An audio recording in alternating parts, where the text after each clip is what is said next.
नमस्कार, prime time bulletin में आपका स्वागत है। मैं हूं आपके साथ शंकर कुमार।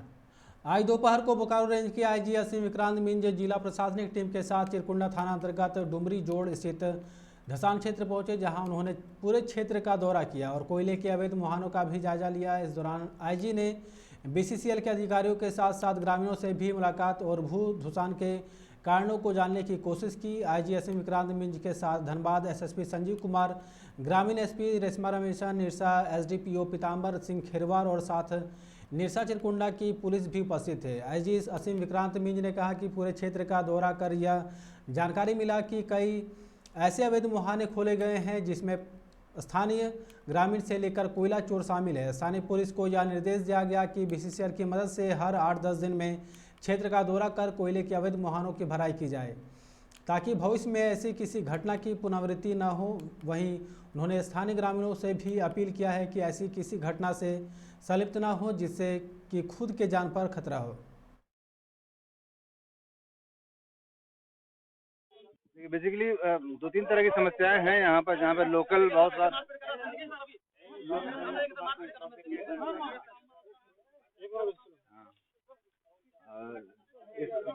इस पूरे इलाके में जहाँ जहाँ पर भी इस तरह से, जैसे बहुत बार ग्रामीणों के द्वारा भी कहीं कहीं पर अवैध रूप से खनन करने का प्रयास किया जाता है। बहुत सारा इलाका ऐसा है जहाँ पर पहले ईसीएल के माइनिंग वाले इलाके थे, लेकिन उसके बाद भराई के बाद भी कुछ इलाके हैं जो रिस्क प्रोन जोन है। जैसे यहाँ पर जो पिछली बार रोड का जो भूधसान हुआ था, उस पूरे इलाके का हम एसपी साहब के साथ में और ग्रामीण सिटी के साथ में मिलकर के हम लोगों ने यहाँ पर दौरा किया, अभी देखा, समझने का प्रयास किया कि क्या क्या इसमें किया जा सकता है। जोड़ापुकर थाना परिसर में आज ईद उल फितर को लेकर शांति समिति की बैठक हुई, जिसकी अध्यक्षता थाना प्रभारी राजदेव सिंह ने की। बैठक में फुस बंगला, शालीमार, ईदगाह, भागा, डिगवाडी, रमजानपुर, आलमनगर सहित कई मस्जिद कमेटी के लोग और पुलिस अधिकारी शामिल हुए। इस दौरान सभी मस्जिद कमेटियों को सरकारी निर्देशों से अवगत कराया गया। थाना प्रभारी राजदेव सिंह ने कहा कि ईद को लेकर विधि व्यवस्था की समीक्षा के लिए शांति समिति के सदस्य के साथ बैठक की गई। ईद खुशियों का पर्व है, इसे सभी मिलकर शांतिपूर्ण माहौल और भाईचारा के साथ मनाएं। असामाजिक किस्म के लोग कहीं कोई गड़बड़ी फैलाए तो उसकी सूचना तुरंत थाने को दे, पुलिस मौके पर पहुंचकर त्वरित कार्रवाई करेगी। ईद उल फितर के अवसर पर कल ईद मनाया जाएगा, उसके पूर्व विधि व्यवस्था की समीक्षा के लिए यह बैठक शांति समिति के सदस्यों के साथ किया गया। इस बैठक में सदस्यों से जानकारी ली गई कि कहीं कोई ईद के अवसर पर कहीं कोई व्यवधान या किसी तरह का प्रॉब्लम है तो बताएं। और चूँकि ईद तो शांतिपूर्ण त्यौहार है, इसमें कहीं कोई व्यवधान की गुंजाइश कम रहती है, फिर भी एहतियात के तौर पर यह बैठक आयोजित किया गया। सदस्यों से फीडबैक लिया गया और सदस्यों को इस त्यौहार को शांतिपूर्ण माहौल में मनाए जाने के लिए प्रेरित किया गया है और सरकारी दिशा निर्देश से अवगत कराया गया है।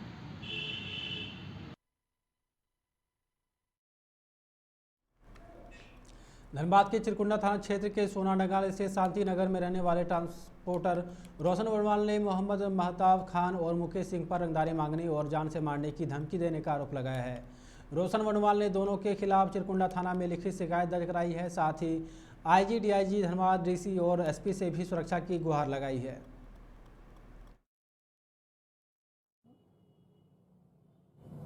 इन लोग का दहशत ऐसा है कि मेरे पूरे फैमिली दहशत में जी रही है। हर पर धमकी व धमकी के कारण मैं 1 महीना से घर नहीं जा पा रहा हूँ। जाता हूँ तो लगता है किस रास्ते किस गली से हमें ये लोग उठा लेंगे। इसलिए मैं प्रशासन से ही बार बार कहना चाहूँगा कि इस बात को नज़रअंदाज ना करें, क्योंकि आने वाले समय में हो सकता है मेरे या मेरे परिवार पर जानलेवा हमला हो सके। क्योंकि मेरे छोटे छोटे 2 बच्चियाँ हैं, मेरे माँ बाप है, मेरी वाइफ है, जो पूरी तरह दहशत में जी रहे हैं। इनका खौफ इतना बना हुआ है कि सभी का नींद चैन सब हराम किया हुआ है। आपको प्रशासन से ही गुजारिश। नीरज हत्याकांड में बीते 5 वर्षों से जेल में बंद झरिया के पूर्व विधायक संजीव सिंह समेत अन्य आरोपितों को आज अदालत से बड़ा झटका लगा है। धनबाद के जिला एवं सत्र न्यायाधीश अखिलेश कुमार की अदालत ने संजीव समेत अन्य आरोपितों को प्रश्नों की सूची सौंपने से इनकार करते हुए उनके आवेदन को खारिज कर दिया है। अदालत ने आरोपितों का सफाई बयान दर्ज करने के लिए अब 6 मई की तारीख निर्धारित कर दी गई है।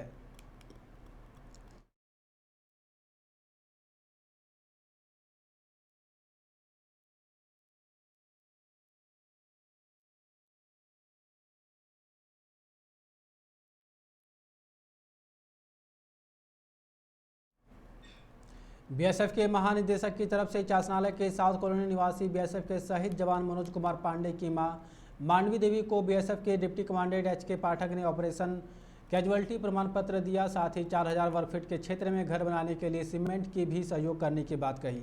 इस मौके पर पाथरी थाना प्रभारी अभय कुमार, चंदन कुमार सहित कई लोग मौजूद थे। पोस्टेड हूँ और वहाँ से एक ऑपरेशनल कैजुअल्टी सर्टिफिकेट जो श्री पंकज कुमार सिंह डीजी बीएसएफ के द्वारा भेजा गया है। एक बीएसएफ का जवान शहीद हुआ था 2004 में। तो ये ऑपरेशनल कैजुअल्टी सर्टिफिकेट जो हम दे रहे हैं, इससे फ़ायदा है कि इनके जो एनओके हैं, इनके माताजी का नाम लिखा हुआ, इनके भाई का नाम लिखा हुआ है। तो 4000 स्क्वायर फीट मकान बनाने के लिए जो सीमेंट मिलेगा वो श्री सीमेंट कंपनी की तरफ से फ्री में मिलेगा।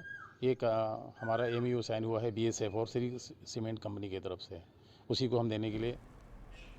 धनबाद जिला युवा कांग्रेस के महासचिव आदित्य आनंद के नेतृत्व में सिटी सेंटर के नज़दीक बढ़ती गर्मी को देखते हुए आम जनता के लिए पणशाला का उद्घाटन किया गया। इस मौके पर झारखंड यूथ कांग्रेस के प्रदेश अध्यक्ष अभिजीत राज ने कहा कि युवा कांग्रेस लगातार आम जनता का सहयोग करने का प्रयास कर रही है। यूथ कांग्रेस को आम जनता से जुड़ने का काम कर रही है और इसी क्रम में धनबाद जिला के हर एक चौक चौराहों पर बढ़ती गर्मी को देखते हुए पणशाला खोला जा रहा है। देखिए, पूरे प्रदेश के अंदर लगातार हर जगह पे भीषण गर्मी को ध्यान में रख के पणशाला का जो है सुचारू व्यवस्था चौक चौराहे पर करने का प्रयास युवा कांग्रेस की तरफ से किया जा रहा है। इसी क्रम में आज सिटी सेंटर पे धनबाद जिला युवा कांग्रेस के काम करते हुए आदित्य आनंद के माध्यम से यहाँ पर पणशाला का उद्घाटन किया गया है। बहुत ही सराहनीय काम है। हम लोग लगातार प्रयास कर रहे हैं कि आम लोगों से जुड़े, आम लोगों की समस्याओं को सुने और उसका समाधान करें। लगातार जिस तरीका से शहर के अंदर में, प्रदेश के अंदर में पानी और बिजली को लेकर हाहाकार मचा हुआ है, तो एक प्रयास युवा कांग्रेस का है।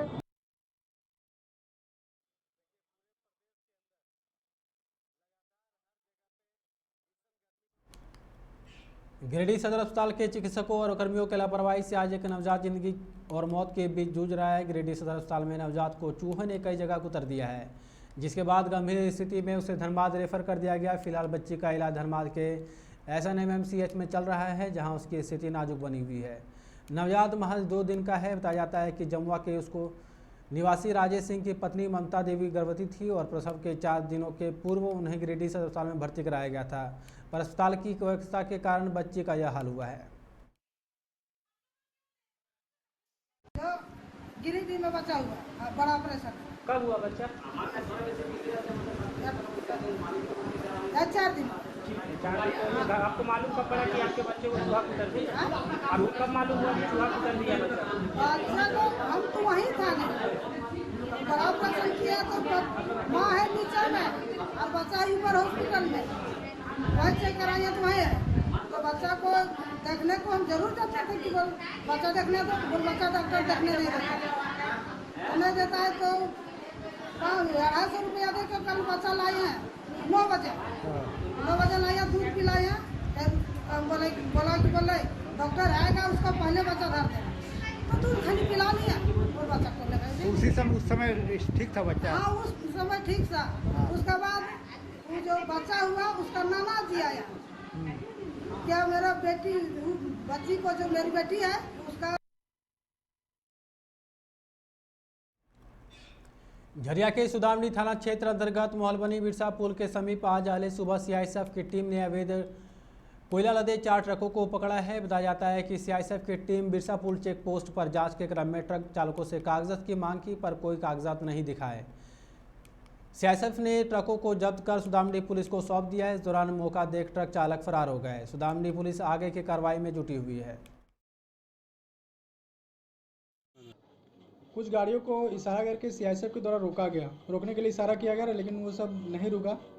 तत्पश्चात उन्होंने मोहलबनी चेक पोस्ट वाले जो ड्यूटी पे तैनात थे सीआईएसएफ वाले, उन्होंने बिरसा ब्रिज पे जो चेक पोस्ट है सीआईएसएफ का, उनको फ़ोन करके बताया कि यहाँ पे कुछ गाड़ियाँ जा रही हैं, जिसको रोकने का इशारा किया तो उन्होंने नहीं रोका। तत्पश्चात सीआईएसएफ द्वारा बिरसा पुल चेक पोस्ट पे इन गाड़ियों को रोका गया और रोकने के पश्चात इन लोगों से डॉक्यूमेंट का मांग किया गया, तो कुछ डॉक्यूमेंट प्रोड्यूस किया जो सीआईएसएफ द्वारा जांच किया गया तो इसको संदिग्ध हुआ।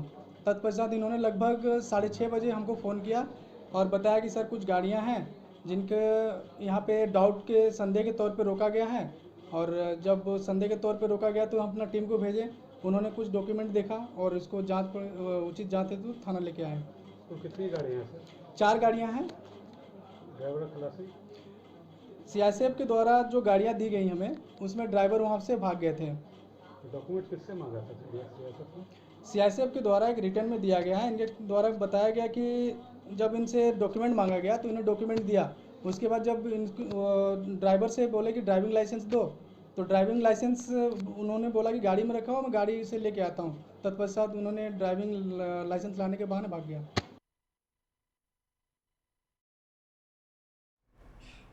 चार सूत्री मांगों को लेकर कोयला खदान शिक्षक संघ ने बीसीसीएल मुख्यालय कोयला भवन में जोरदार प्रदर्शन किया। प्रदर्शन कर रहे शिक्षकों का कहना है कि कोल इंडिया अनुदानित विद्यालय के शिक्षकों का नियमित वेतन देने, शिक्षकों को कार्यकाल 60 से बढ़ाकर 65 वर्ष करने की मांग के साथ वर्ष 2019-20 की भर्ती 2020-21 करने और कोरोना काल के वेतन को बिना किसी भेदभाव के शिक्षकों को भुगतान करने की मांग की है। शिक्षकों को आज मजबूरन बीसीसीएल प्रबंधन के विरुद्ध रोड पर आकर के उनके विरुद्ध आंदोलन करना पड़ रहा है। जिस टीचर का मुख्य काम स्कूलों में बच्चों को शिक्षा देना है, आज वही शिक्षक अपनी मांगों के समर्थन में कोयला भवन के सामने चरणबद्ध आंदोलन को लेकर के बैठ गए हैं। बड़ी दुर्भाग्य की बात है कि बीसीसीएल मिनी रत्न कंपनी है, इनके पास पैसों का अंबार है, लेकिन जिन शिक्षकों को उन्होंने बीसीसीएल में बहाल किया, आज 25 महीने से उन शिक्षकों को वेतन नहीं दिया जा रहा है। आपको आश्चर्य होगा जान करके कि जिन शिक्षकों को इन्होंने बहाल किया, 30-35 साल पढ़ाने के बाद भी आज शिक्षकों को मात्र 5,000 रुपये देता है, और वो 5,000 रुपये भी आज 25 महीने से प्रबंधन द्वारा शिक्षकों को दिया नहीं जा रहा है। शिक्षक काफ़ी उब चुके हैं, शिक्षक काफ़ी दुखित हैं। यदि प्रबंधन समय रहते चेतती नहीं है और हमारी उचित मांगों को पूरा नहीं करती है, तो बहुत जल्द एक समय आएगा जब शिक्षक आवेश में आकर के इस कोयला भवन के बिल्डिंग में भी आग लगा दें। भारतीय आईटीआई अप्रेंटिस संघ के बैनर तले आज धनबाद कोयला भवन के समक्ष अप्रेंटिस प्रशिक्षण प्राप्त युवक युवतियों ने बीसीसीएल एवं कोल इंडिया पर पक्षपात का आरोप लगाते हुए प्रदर्शन किया। धरना प्रदर्शन को संबोधित करते हुए आईटीआई अप्रेंटिस संघ के अध्यक्ष विमल कुमार वानी ने कहा कि धरना में बैठे सभी युवक आईटीआई अप्रेंटिस का प्रशिक्षण प्राप्त है, सभी को कोयला खान का अनुभव प्राप्त है, लेकिन बीसीसीएल नियोजन नहीं दे रही है। आप मीडिया के माध्यम से मैं बीसीसीएल मैनेजमेंट को यह संदेश देना चाहता हूं कि हम लोग यहाँ विगत 9 दिनों से बैठे हुए हैं और पिछले 3 साल से ये लड़ाई लड़ रहे हैं। जितने भी अप्रेंटिस हैं वो पिछले 3 साल से कागजी प्रक्रिया भी पूरी करने के बाद भी हमारी बातों को मैनेजमेंट संज्ञान में नहीं ले रही है। हमारा बस एक ही मुद्दा है कि आपने हमको 1 साल का प्रशिक्षण दिया, हमें ट्रेनिंग दिया और उसके बाद हमें अपनी कंपनी से बाहर निकाल दिया। हमें रोजगार की सख्त आवश्यकता है। बीसीसीएल मैनेजमेंट को, कोल इंडिया मैनेजमेंट को इस पर संज्ञान लेना चाहिए और हमें जल्द से जल्द रोजगार मुहैया। खबरों में फिलहाल इतना ही। आप देखते रहे 99 न्यूज़। नमस्कार।